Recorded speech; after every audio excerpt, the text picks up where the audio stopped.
Ladies and gentleman, ಕೋಟ್ಯಾಂತರ RCB ಅಭಿಮಾನಿಗಳು ನಿರೀಕ್ಷೆ ಮಾಡಿದಂತೆಯೇ ಮಹಿಳಾ ಪ್ರೀಮಿಯರ್ ಲೀಗ್ನ ಫೈನಲ್ ಪಂದ್ಯದಲ್ಲಿ ಗೆದ್ದ ತಂಡ ಎರಡನೇ ಬಾರಿಗೆ ಚಾಂಪಿಯನ್ ಪಟ್ಟವನ್ನು ಅಲಂಕರಿಸಿದೆ. ಅರ್ಧ ಶತಕ ಬಾರಿಸಿ ತಂಡವನ್ನ ಮುನ್ನಡೆಸಿದ ನಾಯಕಿ ಸ್ಮೃತಿ ಮಂಧಾನ ಆಟಕ್ಕೆ ಗೆಲುವು ಒಲಿದು ಬಂದಿದೆ. ಮದುವೆಯ ಬಾಳಲ್ಲಿ ಸೋತಿದ್ರೂ ಕೂಡ ಬದುಕಿನೋಟದಲ್ಲಿ ಗೆದ್ದು ಬೀಗಿದ್ದಾರೆ. ಎಸ್ ವೀಕ್ಷಕರೇ, ನೆಲ ಜಲ ಭಾಷೆಗಾಗಿ ಪ್ರಾಮಾಣಿಕ ಪತ್ರಿಕೋದ್ಯಮ. ನೀವು ನೋಡ್ತಾ ಇದ್ದೀರಾ ಫೋಕಸ್ ಟಿವಿ. ನಾನು ಶಿವು ರಾನರಾಪುರ.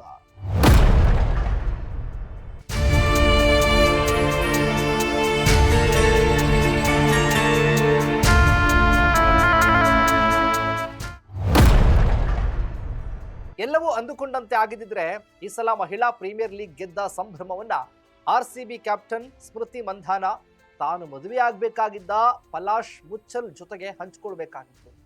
ಆದ್ರೆ ಬೇರೊಬ್ಬ ಯುವತಿಯ ಜೊತೆಗೆ ರೆಡ್ ಹ್ಯಾಂಡ್ ಆಗಿ ಸಿಕ್ಕಿಬಿದ್ದ ಪಲಾಶ್ ಸ್ಮೃತಿ ಕನಸನ್ನ ನುಚ್ಚುನೂರು ಮಾಡಿತ್ತು. ಹಸೆಮಣೆ ಏರೋದಕ್ಕೆ ಇನ್ನು ಒಂದೇ ಒಂದು ದಿನ ಬಾಕಿ ಇರುವಾಗಲೇ ಸ್ಮೃತಿ ಮಂಧಾನ ಮದುವೆ ಮುರಿದು ಬಿತ್ತು.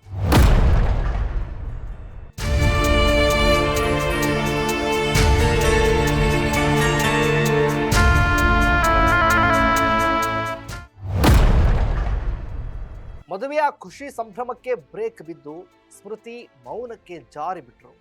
ಭಾರತೀಯ ಮಹಿಳಾ ಕ್ರಿಕೆಟ್ ತಂಡದ ಆರಂಭಿಕ ಆಟಗಾರ್ತಿ ಸ್ಮೃತಿ ಮಂಧಾನ ವೈಯಕ್ತಿಕ ಜೀವನದ ಸವಾಲುಗಳು ಹಾಗೆ ಮದುವೆ ರಾದ್ಧಾಂತಗಳ ಕಠಿಣ ಸನ್ನಿವೇಶಗಳನ್ನ ಮೆಟ್ಟಿ ನಿಂತುಕೊಂಡ್ರು. ಮಹಿಳಾ ಪ್ರೀಮಿಯರ್ ಲೀಗ್ ಪಂದ್ಯದಲ್ಲಿ ಅದ್ಭುತ ಪ್ರದರ್ಶನ ನೀಡುವ ಮೂಲಕ ಬದುಕು ಮತ್ತು ಕ್ರಿಕೆಟ್ ಎರಡರಲ್ಲೂ ಗೆದ್ದು ಬೀಗಿದ್ದಾರೆ. T20 ಕ್ರಿಕೆಟ್ನಲ್ಲಿ ವೇಗವಾಗಿ 4,000 ರನ್ ಅನ್ನ ಪೂರೈಸಿದ ಮತ್ತು ಅಂತಾರಾಷ್ಟ್ರೀಯ ಕ್ರಿಕೆಟ್ನಲ್ಲಿ 16 ಶತಕಗಳನ್ನು ಸಿಡಿಸುವ ಮೂಲಕ ಅಂತಾರಾಷ್ಟ್ರೀಯ ಕ್ರಿಕೆಟ್ನಲ್ಲಿ ಸ್ಮೃತಿ ಮಂಧಾನ ಅಪ್ರತಿಮ ದಾಖಲೆಗಳನ್ನ ಬರೆದಿಟ್ಟಿದ್ದಾರೆ. ಧೃತಿಗೆಡದ ಸ್ಮೃತಿ ಮಂಧಾನ ಮದುವೆ ಮುರಿದು ಮರುದಿನವೇ ತಾಲೀಮು ನಡೆಸಿ ಕಠಿಣ ನಿರ್ಧಾರವನ್ನು ತೆಗೆದುಕೊಂಡ್ರು. 2025 ಏಕದಿನ ವಿಶ್ವಕಪ್ನಲ್ಲಿ 434 ರನ್ ಗಳಿಸಿ ದಾಖಲೆ ನಿರ್ಮಿಸಿದ್ರು. ಏಕದಿನ ಹಾಗೆ ಟೆಸ್ಟ್ನಲ್ಲಿ ಶತಕ ಸಿಡಿಸಿದ ಮೊದಲ ಭಾರತೀಯ ಮಹಿಳೆಯಾಗಿದ್ದಾರೆ. 2 ಬಾರಿ ICC ಮಹಿಳಾ ಕ್ರಿಕೆಟಿಗ ಪ್ರಶಸ್ತಿಯನ್ನ ಗೆದ್ದ ದ್ವಿತೀಯ ಆಟಗಾರ್ತಿಯಾಗಿದ್ದಾರೆ. ಇದಲ್ಲದೆ WPLನ 2024 ಮತ್ತು ನಿನ್ನೆ ನಡೆದ ಪಂದ್ಯದಲ್ಲಿ RCB ತಂಡವನ್ನ ಗೆಲುವಿನತ್ತ ಮುನ್ನಡೆಸಿ ಟ್ರೋಫಿಗೆ 2 ಬಾರಿ ಮುತ್ತಿಟ್ಟಿದ್ದಾರೆ.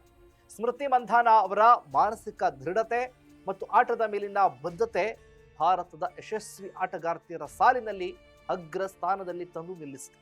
ಸ್ಮೃತಿ ಮಂಧಾನ ಅವರು ಭಾರತೀಯ ಮಹಿಳಾ ಕ್ರಿಕೆಟ್ನ ಐಕಾನ್ ಆಗಿ ಯುವತಿಯರಿಗೆ ಸ್ಫೂರ್ತಿಯಾಗಿದ್ದಾರೆ. ಮದುವೆ ವಿಚಾರದಲ್ಲಿ ಸೋಲಾದ್ರೂ ಬದುಕಿನಲ್ಲಿ ಗೆದ್ದು ಬೀಗುತ್ತಿದ್ದಾರೆ ಸ್ಮೃತಿ ಮಂಧಾನ. ಎಸ್ ವೀಕ್ಷಕರೇ, ಇದಾಗಿತ್ತು ಫೋಕಸ್ನ ಸ್ಪೆಷಲ್ ರಿಪೋರ್ಟ್. ನೆಲ ಜಲ ಭಾಷೆಗಾಗಿ ನೋಡ್ತಾ ಇರಿ ಫೋಕಸ್ ಟಿವಿ.